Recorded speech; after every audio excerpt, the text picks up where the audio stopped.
বুবু বাইশো চট করিয়া আয়না ঘরটা তোমার জন্য রাখছি গো সাজাইয়া। জোরে জোরে জোরে।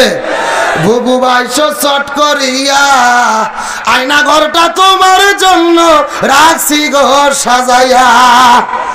আমরা রিসিপশনে বইসাই আছি জুতোর মালা লইয়া। বুবু আইসো চট করিয়া আয়না ঘরটা তোমার জন্য রাখছি গো সাজাইয়া। আচ্ছা জোরে বলেন, আয়না ঘরে কি আমরা তৈরি করেছি না ওরাই করেছে? আমাদের প্রিয় ভাই ব্রিগেডিয়ার আমান আজমি ব্যারিস্টার আরমান 13 বছর ধরে আয়না ঘরে বন্দি করে রেখেছে।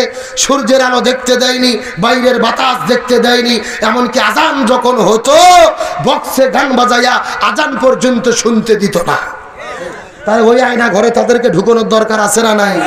আর কোরআন বলেছে কুতিবা আলাইকুমুল কিসাস, জীবনের পরিবর্তে জীবন, হাতের পরিবর্তে হাত, পায়ের পরিবর্তে পা, চোখের পরিবর্তে চোখ। এই আয়াতের ডিজিটাল ব্যাখ্যা হলো আয়না ঘরের পরিবর্তে আয়না ঘর।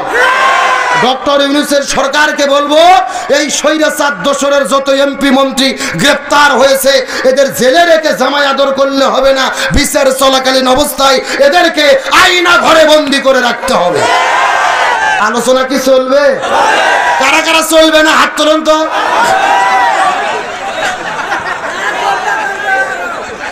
এই হলো হুজুরে বাঙালি, যাই বলে আইরে তারই সাথে যাই রে বোঝা শোনা। এ সত্য সত্য শেষ পর্যন্ত কারা কারা চলবে হাত তোলেন তো দেখি। হ্যাঁ সবাই সবাই মুরবি মুরবি, হ্যাঁ সবাই একটু গলা কাকে দান থেকে লিল্লাহে তাকবীর, আল কোরআনের আলো, আল হাদিসের আলো, দুনিয়ার মুসলিম ইসলামের শত্রুরা লিল্লাহে তাকবীর। আলহামদুলিল্লাহ বলেন। আপনারা হাত তুলে কিন্তু ওয়াদা করলেন শেষ পর্যন্ত থাকবেন। এখন না থেকে যদি উঠে চলে যান, ওয়াদা ভঙ্গ করা কিসের লক্ষণ? আপনারা কি মুনাফিক হতে চান? মুনাফিক হতে চান কি চান না এটা মুনাজাতের আগে বোঝা যাবে। জোরে বলেন কিসের আগে?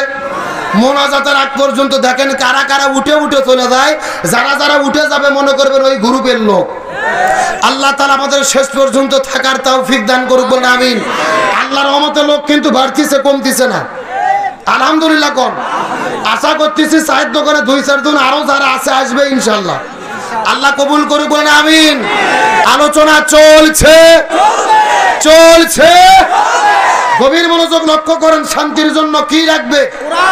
গত একদিন আগে বাংলাদেশে প্রবাসী সাংবাদিক ইলিয়াস মেজর ডালিম সাহেব নিয়ে একটা টক শো করছে।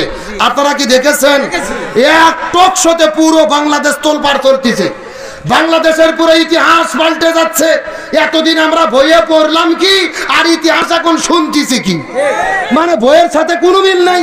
এতদিন শুনেছি মুক্তিযুদ্ধে 30 লক্ষ মানুষ শহীদ হয়েছে। মেজর ডালিম বলতেছে 30 লাখ না, লোক মারা গেছে 3 লাখ। বঙ্গবন্ধু ইংরেজি ভালো জানে না, 3 লাখ। সাংবাদিক জিজ্ঞেস করছে কত লোক মারা গেছে, ও বলবে 3 লাখ। 3 লক্ষ না বলে বলছে 3 মিলিয়ন। কথা কি বোঝেন নাই? আচ্ছা বলেন তো 3 লাখ কই আর 30 লাখ কই? 27 লক্ষ কম বাড়া। 30 লক্ষ যদি বাংলাদেশে শহীদ হতো, প্রত্যেকটা ইউনিয়নে 655 জন করে শহীদ থাকা লাগতো। আমাদের ইউনিয়নে তো 20 জনও নাই। এ কথা কর না গা, এই শহীদগুলো গেল কোথায়? ভারতে না নদীতে ভাসা চলে গেছে? তার মানে বোঝা গেল ইতিহাস নিয়ে ঘাবলা আছে এই বাংলাদেশের একটি দল।